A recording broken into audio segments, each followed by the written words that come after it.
और दृश्यों के अद्भुत समागम के माध्यम से हमारी कहानी के दो सूत्रधार हैं। एक भारत, जिसकी पावन भूमि पर जन्म लिया इन वीरांगनाओं ने, और दूसरी इन वीरांगनाओं का अलग अलग रूप लेने वाली भारत की बेटी शक्ति। तो प्रस्तुत है वीरांगनाओं की महागाथा।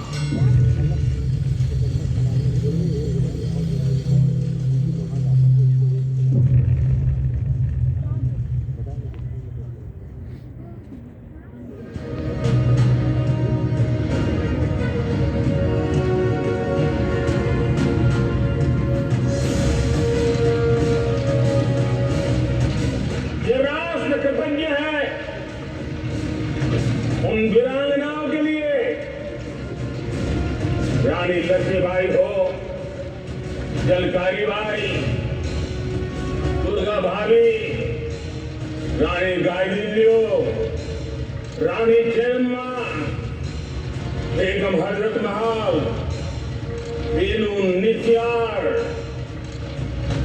भारत की नारी शक्ति क्या होती है?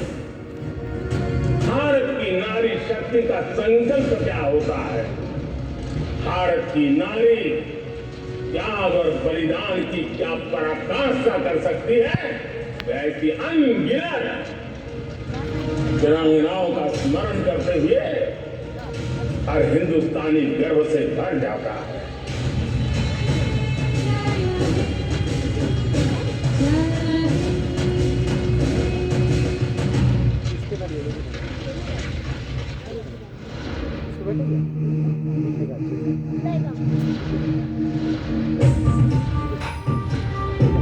भारत, मैं हूं भारत। मैं साक्षी हूं बनते बदलते इतिहास का। मैं साक्षी हूं समर्पण और विश्वास का। मुझ पर न जाने कितने ही आक्रमण हुए,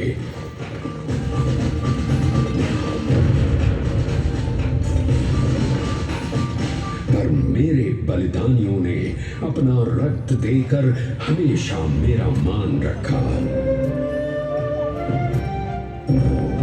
इन बलिदानियों में ऐसी कई वीरांगनाएं भी रही जिन्होंने मेरे स्वाभिमान को बचाने की लड़ाई लड़ी।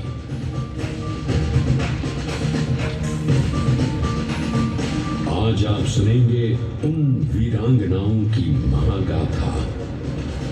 पहली महागाथा उल्लाल की रानी अब्बक्का की है। वो उल्लाल जो विजयनगर साम्राज्य का एक छोटा सा सामंती राज्य था। ये वो समय था जब हिंद महासागर और अरब सागर में पुर्तगाली अपना प्रभुत्व स्थापित करना चाहते थे, पर उनकी हर योजना को विफल करने के लिए एक चट्टान की तरह रानी अब्बक्का पुर्तगालियों की विशाल सेना को चुनौती देती रही और मातृभूमि और स्वाभिमान के लिए लड़ती रही।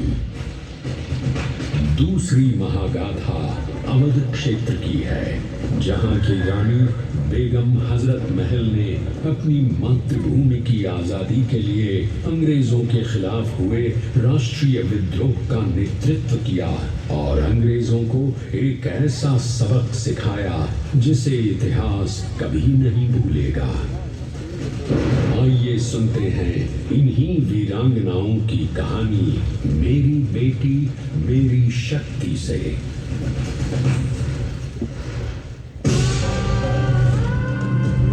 मैं शक्ति हूँ। मैं भारत की बेटी हूँ। मैं राष्ट्र की भक्ति हूँ। मैं भारत की शक्ति हूँ। अग्नि की लपक हूँ मैं।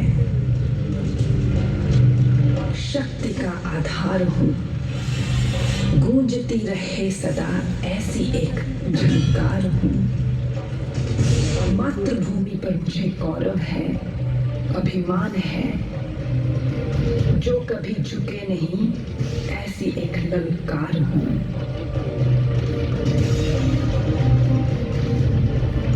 मेरे अलग अलग रूप इस पावन धरती पर आए हैं, जिन्होंने समय समय पर मानवता, मान्यता और मूल्यों के लिए संघर्ष किया है, जिनकी गाथा इतिहास के विशाल काय पन्नों पर कहीं खो गई। आज मैं सुनाऊंगी उनकी अनसुनी अमर गाथा।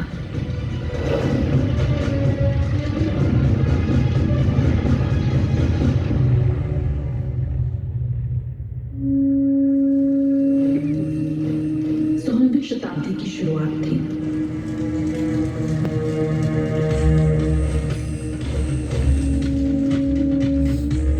और यही वह समय था जब पुर्तगालियों ने अपना व्यापार बढ़ाने के लिए दक्षिण पश्चिमी तट से भारत में प्रवेश किया था।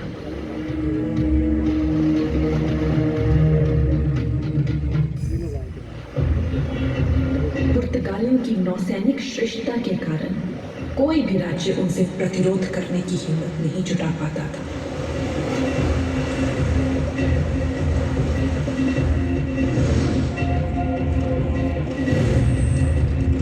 हिंद महासागर में व्यापार करने के लिए उन्होंने कार्ताज नाम का परमिट लगाया, जिसके बिना वो किसी को भी व्यापार करने की अनुमति नहीं देते थे।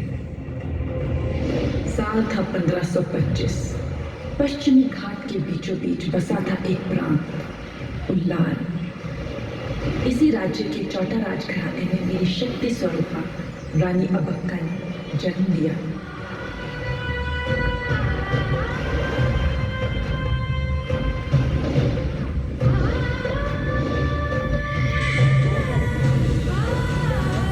अबक्का के मामा तिरुमल राय ने उन्हें तलवारबाजी, शासन व्यवस्था और प्रशासन में प्रशिक्षित करवाया।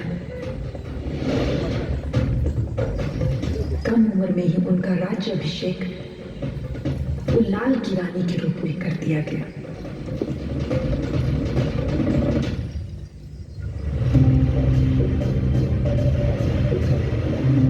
उल्लाल की करीबी बंदरगाह मैंगलोर और अरब के देशों में व्यापार कई सालों से फल फूल रहा था।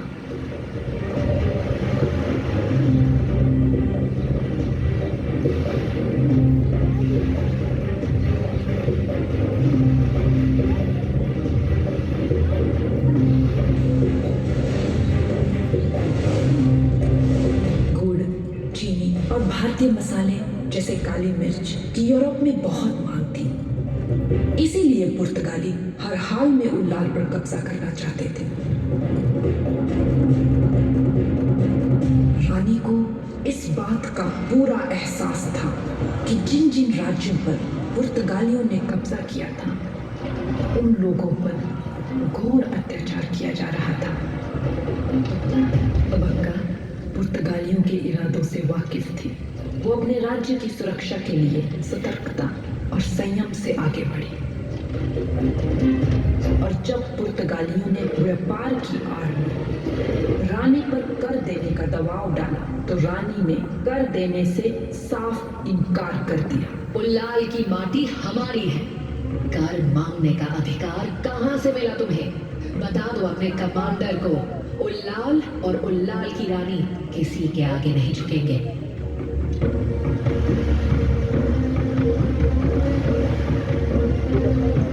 रानी ने उल्लाल में मसालों की खेती और निर्यात को बढ़ाना शुरू किया। उल्लाल में संपन्नता आने लगी। रानी अबक्का को मसालों की रानी कहा जाने लगा। उल्लाल को हथियाने की चाह अब पुर्तगालियों का एकमात्र मकसद बन गया था। उन्होंने अब फैसला किया कि वे बाकी सारे